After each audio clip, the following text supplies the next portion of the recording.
Assalamualaikum warahmatullahi wabarakatuh. Alhamdulillahi rabbil alamin. Wassalatu wassalamu ala ashrafil anbiya'i wal mursalin wa ala alihi wa ashabihi wa dhurriyyatihi ajma'in, amma ba'du. Rabbi israh li sadri wa yassir li amri wahlul 'uqdatam min lisani yafqahu qawli. Rabbi a'udzu bika min hamazati syayatin wa a'udzu bika rabbi ay yahdurun. Sadaqallahul azim wa sadaqa rasuluhul karim. Kita hormati segenap pengurus Masjid Raya An-Nur Provinsi Riau, Bapak Imam dan segenap takmir yang berhadir, Bapak Ibu kaum muslimin muslimat, jemaah fardu zuhur yang dimuliakan oleh Allah Subhanahu wa taala. Mari kita bersyukur kepada Allah atas segala nikmat dan rahmatnya masih bisa kita melaksanakan fardu zuhur hari ini, Senin tanggal 2 Januari 2023. Mudah-mudahan segala amal ibadah kita diterima dan diberi ganjaran pahala berlipat ganda oleh Allah. Salawat dan salam kepada Nabi kita, Nabi besar Muhammad sallallahu alaihi wasallam, dengan ucapan Allahumma salli wa sallim ala sayyidina Muhammad wa ala ali sayyidina Muhammad. Bapak Ibu kaum muslimin dan muslimat jemaah fardu zuhur yang berbahagia, kita masih berada di awal tahun. Ada satu ayat yang sangat familiar, selalu kita dengar di penghujung tahun dan bahkan sampai di awal-awal tahun, yang semestinya ayat ini tidak hanya di awal atau di akhir tahun, tetapi sepanjang hidup mesti selalu kita renung-renungkan. Ayat ini di penghujung tahun yang lalu hampir setiap hari kita dengarkan, baik ketika imam salat fardu yang jahar, atau mungkin dalam khutbah Jumat, atau mungkin tausiah-tausiah yang disampaikan oleh tuan guru, para buya-buya dan ustaz kita, yakni Al-Quran surah Al-Hasyr ayat ke-18. Allah Ta'ala berfirman, A'udzubillahi minasyaitonir rajim. Ya ayyuhalladzina amanu taqullaha wal tanzur nafsum ma qaddamat lighad wattaqullaha innallaha khabirum bima ta'malun. Allah berfirman yang artinya, hai orang-orang yang beriman, bertakwalah kepada Allah, dan hendaklah setiap diri, setiap jiwa, setiap nafas melihat apakah yang sudah dia lakukan ini, bekal apakah yang dia siapkan untuk kehidupan akhiratnya kelak. Dan bertakwalah kepada Allah, sesungguhnya Allah Maha mengetahui apa yang kalian kerjakan. Kaum muslimin yang dirahmati oleh Allah Subhanahu wa taala, Al-Imam Ibnu Katsir dalam tafsirnya ketika mengurai ayat ini, beliau mengutip sebuah kejadian peristiwa yang terjadi di masa Rasulullah yang diriwayatkan oleh Imam Ahmad, datang dari sahabat Nabi Al-Munzir bin Jarir.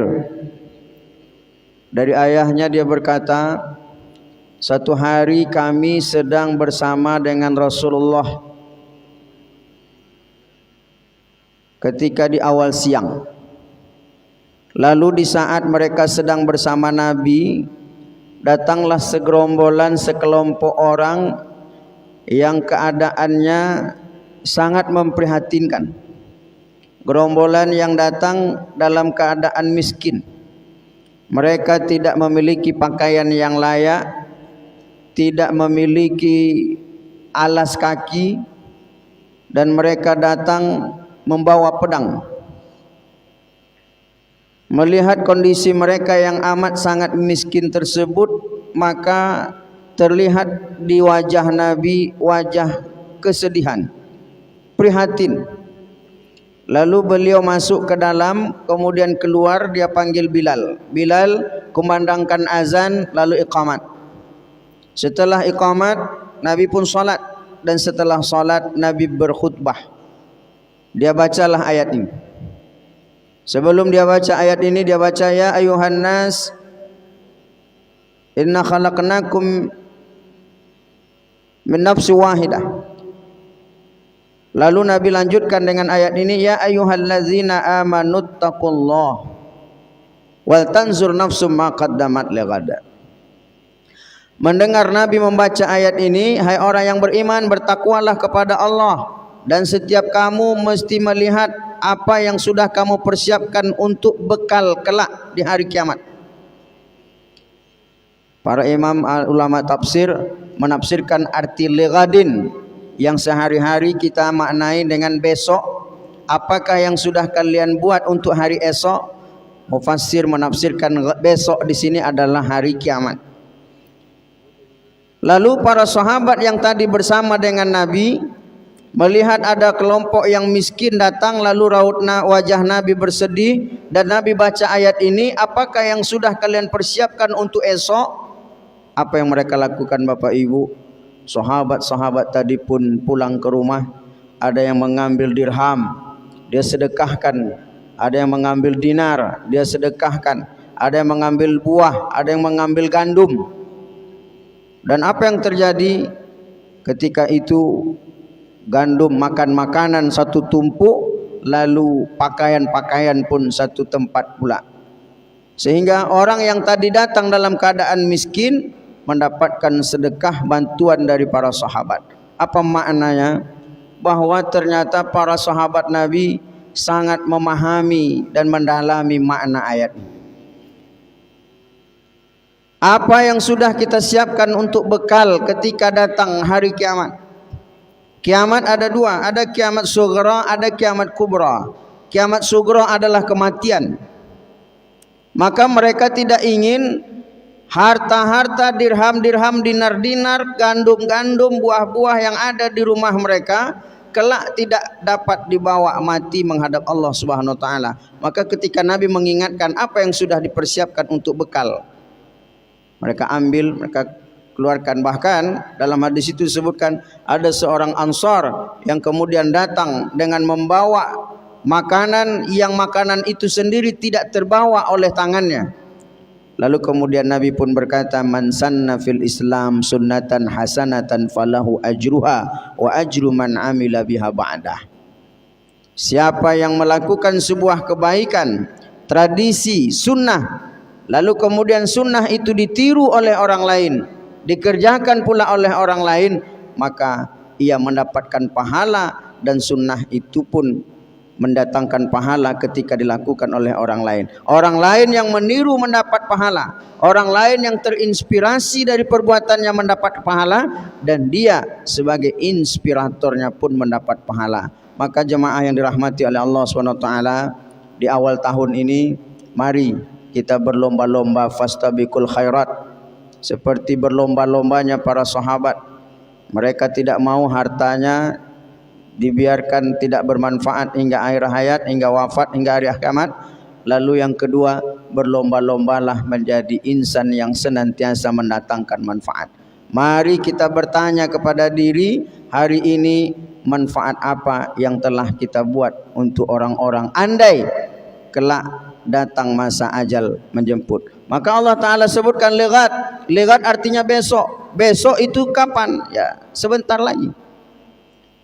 Allah tidak sebutkan wal tanzur nafsun ma qaddamat liyaumil qiyamah. Allah tidak sebutkan hendaklah kalian lihat apa yang sudah kalian siapkan untuk hari kiamat.